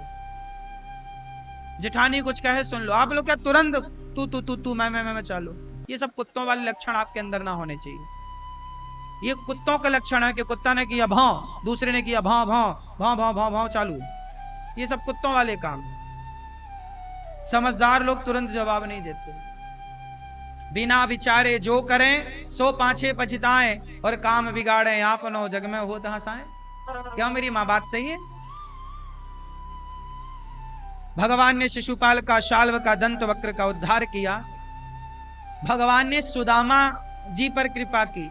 कहते हैं भगवान के परम भक्त सुदामा, कहते जो सुदामा की कथा सुनता है तो जैसे सुदामा पर भगवान की कृपा हुई, ऐसे सुदामा की कथा सुनने वाले पर भगवान की कृपा होती है। इसलिए आप लोग भागवत जी की पोथी पाठ करने आए हैं ना, तो भागवत जी जो सुनता है, भागवत जी की पोथी पाठ कराता है, उसके जीवन में सुदामा जैसी स्थितियां कभी नहीं होती गरीबी की। सुदामा के ऊपर जैसी कृपा बरसी भगवान की, वैसी कृपा वाली स्थिति उत्पन्न होती है। इसलिए भागवत जो आप लोगों ने आज भागवत जी की पोथी पाठ कराए, आप सब धन्यवाद के पात्र हैं। भगवान आपको सब कुछ दें जो आप चाहते हैं, सुख शांति समृद्धि दें। और जो प्रसाद आपको मिला है आज भागवत जी के पोथी पाठ का, वो प्रसाद आप पाइएगा, बच्चों को दीजिएगा। थोड़ा लाल कपड़े में बांध करके जहां पैसे रखते हो ना, धन धान्य, वहां भी रखिएगा वो प्रसाद, ताकि भागवत जी की कृपा से सदा आप पर कृपा बनी रहे। भागवत जी में कहते हैं ना, जन्मोत्सव होता है भागवत जी में भगवान जी का। कहते हैं जो भागवत सुनता है तो भागवत जी में 3 उत्सव विशेष होते हैं। पहला जन्मोत्सव, दूसरा रुक्मणी मंगल, और तीसरा सुदामा जी की कथा, है ना। बहुत सारे उत्सव हैं, बहुत सारी कथाएं हैं, पर कहते हैं जो कृष्ण का जन्मोत्सव मनाते हैं, जब आप भागवत सुनते हैं, अपने पोथी पाठ कराते हैं, तो आपका उत्सव होता है। तो कहते हैं जो जन्मोत्सव मनाते हैं, तो भगवान की कृपा से आपके घर में हमेशा ऐसे ऐसे उत्सव होते रहते हैं। जन्म के आपके घर में सदा बाल गोपाल का बच्चों का जन्म होता रहता है और पीढ़ी आपकी बढ़ती रहती है। तो भागवत जी में उत्सव होता है ना, तो भागवत जी से आपके घर में उत्सव चालू हो जाते हैं। दूसरा रुक्मणी मंगल, कहते हैं जिनका विवाह नहीं हो रहा है, आप परेशान हैं, विवाह नहीं हो रहा है बेटी बेटों का, तो आप भागवत जी सुनिए, रुक्मणी मंगल की कथा सुनिए, तो आपके घर में भी मंगल होगा, आपके घर में भी विवाह होगा। विवाह के योग संयोग भागवत जी से बनते हैं। तीसरा, यदि कोई व्यक्ति गरीब है, बिल्कुल परेशान है, तो भागवत कथा सुने, सुदामा जी की कथा, तो जैसे सुदामा जी पर भगवान की कृपा करुणा हुई, आप पर भी भगवान की कृपा करुणा होती है। भागवत जी सुनने से आपकी दरिद्रता मिटती है। भागवत सुनने से आपके घर में बच्चों का आगमन होता है, नए मेहमानों का, भगवान की कृपा से, और आपके घर में सदा एक अच्छी बहू, एक अच्छा दुल्हा, जो आप चाहते हैं वर वधू, भागवत जी की कृपा से सब बढ़िया होता। ये है कृपा। इसलिए भागवत जी अभी 20 जनवरी से यहाँ भागवत जी के पोथी पाठ होंगे। आप भी अपने पितरों के लिए, पूर्वजों के लिए भागवत जी के पोथी पाठ जैसे अभी आप लोगों ने बिठाए, आने वाले 20 जनवरी से आप भी अपने पितरों के लिए, पूर्वजों के लिए भागवत जी के पोथी पाठ करा सकते हैं। प्रिय भक्तों, भगवान सुदामा जी पर बड़ी कृपा करते हैं। सुदामा जी गरीब हैं, 4-4 दिन चूल्हा नहीं जलता। सुदामा ऐसी परिस्थिति में रह करके सुदामा बहुत खुश है। एक पंडित जी थे और एक पंडितानी जी थी। पंडित जी का नाम है सुदामा और पंडितानी जी का नाम है सुशीला। एक छोटा सा उनका घर था। घर कहाँ था? पेड़ की छांव में एक झोपड़ी थी। कच्चा घर, घास की झोपड़ी का झोपड़ी थी। सुदामा जी वहां रहा करते। उनके छोटे से शालिग्राम जी थे सुदामा जी के, और रोज शालिग्राम भगवान को नहलाते, पूजा करते, भोग लगाते और मंत्र जपते रोज श्री कृष्ण श्री कृष्ण। सुदामा जी क्या जपते रोज? श्री कृष्ण श्री कृष्ण। गरीबी इस तरह थी कि कई दिन चूल्हा ना जले, गरीबी सिर चढ़ करके बोल रही थी। पर सुदामा ऐसी गरीबी, भूखे सो जाते साहब, लेकिन क्या मजाल कि उनकी भक्ति डगमग डगमग डोल जाए। सुदामा की भक्ति डोली नहीं। कई लोग सवाल करते हैं ना, गुरुजी हम भक्ति करते हैं तो हमारे ऊपर बड़ा संकट आता है, हम बड़े परेशान। जो भक्ति नहीं कर रहे हैं वो मजे में है, पाप कर रहे हैं मजे में, हम सही चल रहे हैं। सुनो, भगवान अपने भक्त को देखते हैं कि तुम कच्चे हो कि पक्के हो। ये बताओ, कुम्हार जब घड़ा बनाता है तो घड़ा बनाया है माटी से, बिना पकाए यदि उस घड़े में आप पानी भरो तो टिकेगा?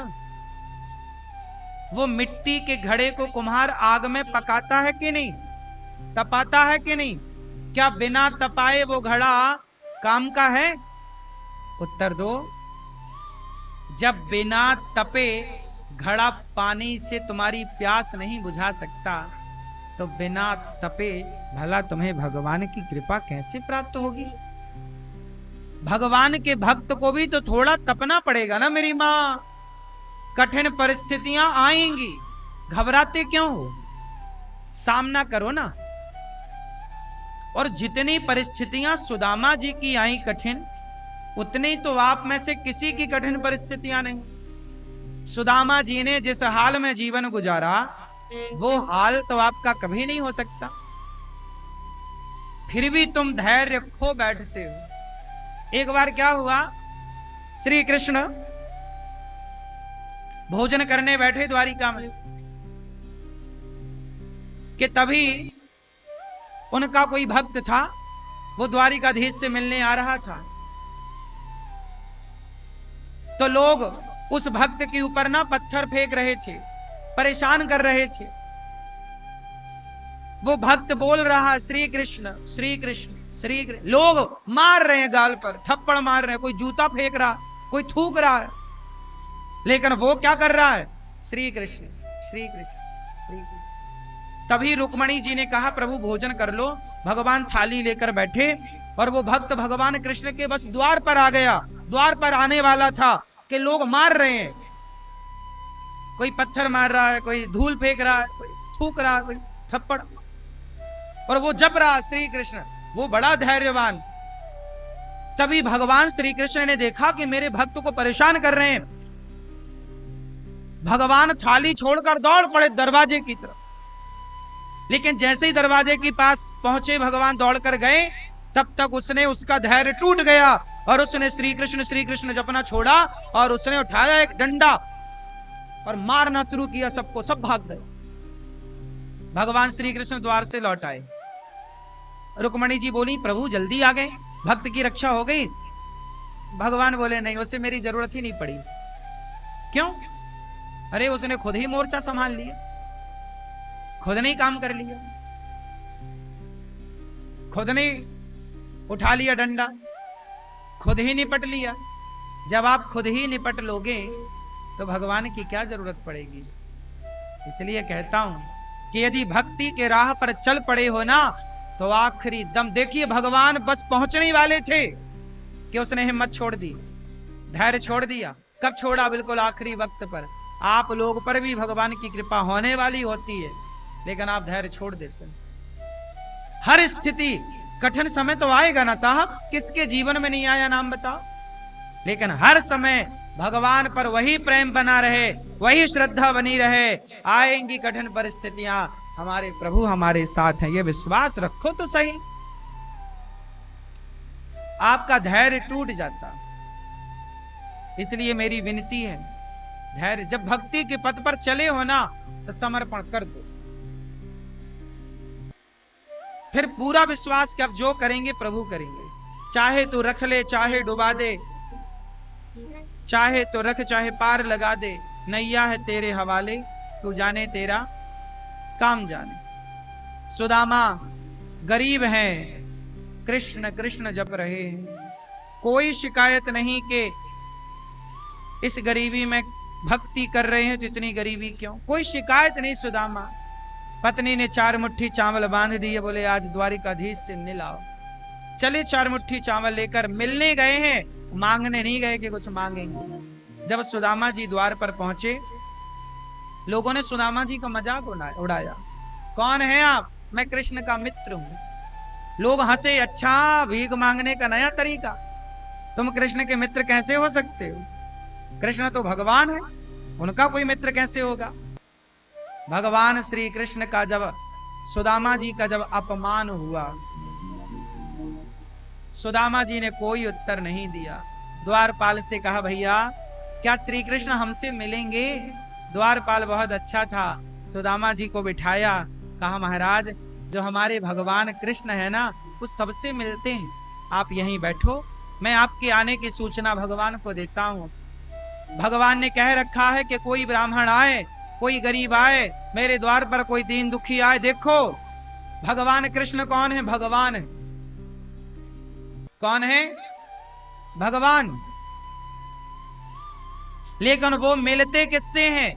सुदामा जैसे गरीब से भी भगवान कृष्ण मिलते हैं। कृष्ण कौन है? राजा है, और पहले का राजा गरीब से गरीब आदमी से मिलता था, और आजकल तो जरा विधायक सांसद बन जाए तो मिलता नहीं किसी से, मंत्री बन जाए टाइम ही नहीं है। पहले का राजा, कृष्ण जैसा राजा, कृष्ण जैसा धनवान द्वारिकाधीश साक्षात भगवान, जब उन्हें पता लगा कि मेरे द्वार पर कोई गरीब ब्राह्मण आया है,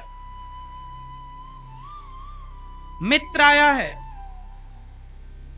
मित्रता निभाने के लिए, राजा होने का धर्म के मेरी प्रजा इतनी गरीब है। जब सुदामा के बारे में सुना ना, द्वारपाल ने बताया कि शीश पगाना झगा तन पे, धोती फटी है, पांव नंगे हैं, नंगे पांव, फटी धोती, सिर पर कोई कपड़ा नहीं, और शरीर बिल्कुल दुबला पतला। भगवान कृष्ण बोले कि मेरे राज्य में इतनी गरीबी है, कोई इतना गरीब कैसे हो सकता है? भगवान उस गरीब सुदामा की ओर दौड़ पड़े।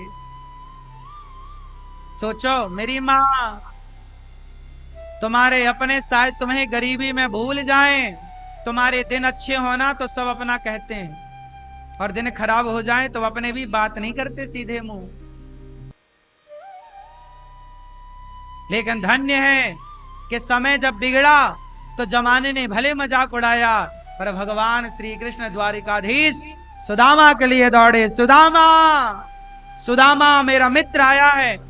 सुदामा, सभा लगी, रुक्मणी जी और इत्यादि लोग, अरे आज ब्रह्मा आए तो कभी ऐसे भगवान ना उठकर भागे, ये कौन आ गया? जब भगवान श्री कृष्ण दौड़े और सुदामा सुदामा सुदामा को लगा पता नहीं वो पहचानते हैं कि नहीं, सुदामा जाने लग गए। जब सुदामा जाने लगी तो कान में हल्की आवाज आई, सुदामा।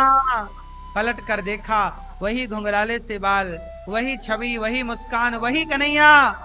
सुदामा खुशी से नाच गए, चलो कम से कम मेरा मित्र मुझे पहचान तो गया। दौड़कर भगवान ने सुदामा को हृदय से लगाया, और हृदय से जब लगाया सुदामा की लाठी गिर गई, भगवान का पीतांबर छूट गया, गले से लगाया भगवान ने। मित्र, बड़ी देर कर दी तुमने आने में।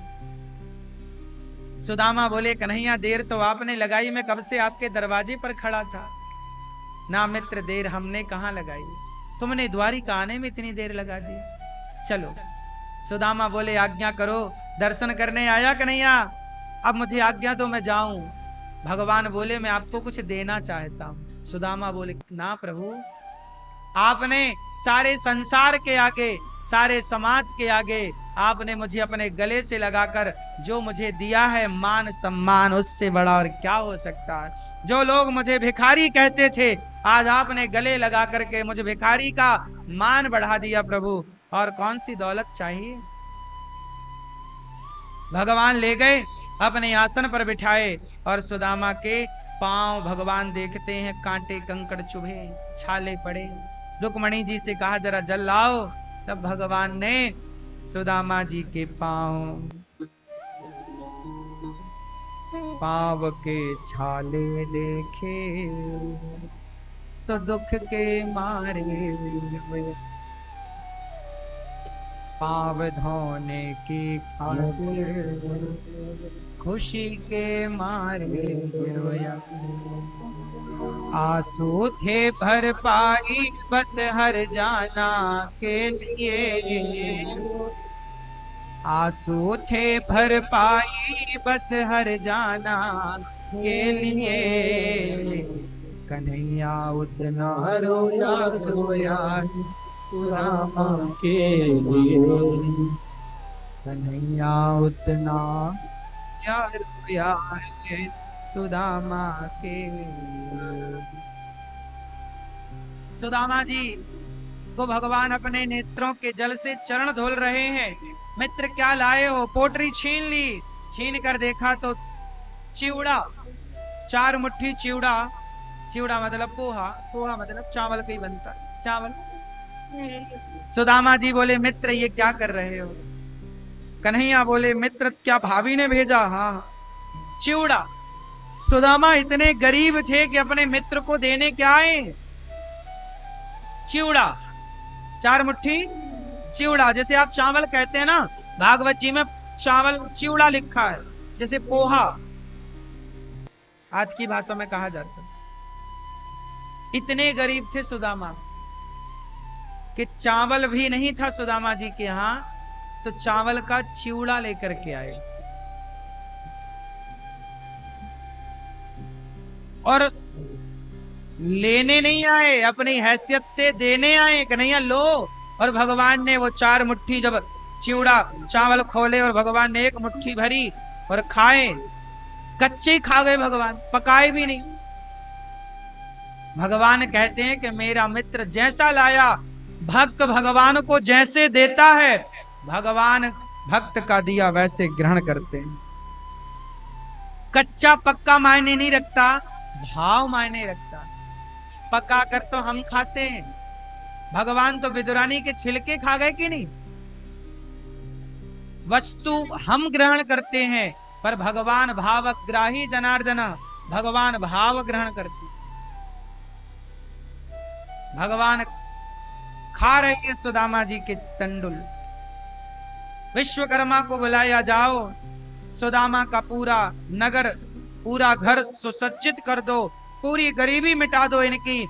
इतना सा लेते हैं भगवान, और इतना सा लेकर भगवान भक्त के ऋणी हो जाते हैं। क्या हो जाते हैं? ऋणी। कहते हैं कि मेरे भक्त ने मुझे इतना दिया, विश्वकर्मा जाओ तुम सब कुछ लुटा दो सुदामा पर। विश्वकर्मा जी जाते हैं और सुदामा जी का घर सोने का बना देते। सुशीला बोली पहले मेरा घर नहीं, मुझे जिन लोगों ने भिक्षा दी है पहले उनका घर बनाओ। पूरे नगर को सुसज्जित सोने से किया, धन धान्य दिया, और आ गए विश्वकर्मा जी। सुदामा इतना सा देते हैं तो भगवान इतना सारा देते हैं। भगवान कभी रखते नहीं अपने पास। मेरी मां, इसलिए मैं आपसे कहता हूं, सुदामा ने मुट्ठी भर दिया ना, तो भगवान ने, सुदामा ने अपनी हैसियत से दिया तो भगवान ने भी अपनी हैसियत से दिया। आपसे यही मेरी विनती है कि आप लोग भी अपनी हैसियत से देना सीखो। जब आप अपनी हैसियत से दोगे तो भगवान आपको अपनी हैसियत से देंगे। कल एकादशी है। क्या है कल? कल एकादशी है। आप भी कोशिश करो कि कल एकादशी का प्रसाद गौरी गोपाल में आप लोगों की तरफ से बटे। गौरी गोपाल आश्रम में जैसे सुदामा से भगवान ने क्या लिया? अन्नदान लिया। क्या लिया? और भगवान ने दिया ना। भाई चावल अन्न ही तो है, पोहा अन्न ही तो है। इसलिए भगवान कब प्रसन्न होते हैं? तब प्रसन्न होते हैं जब आप किसी को प्रसन्नता देते हैं।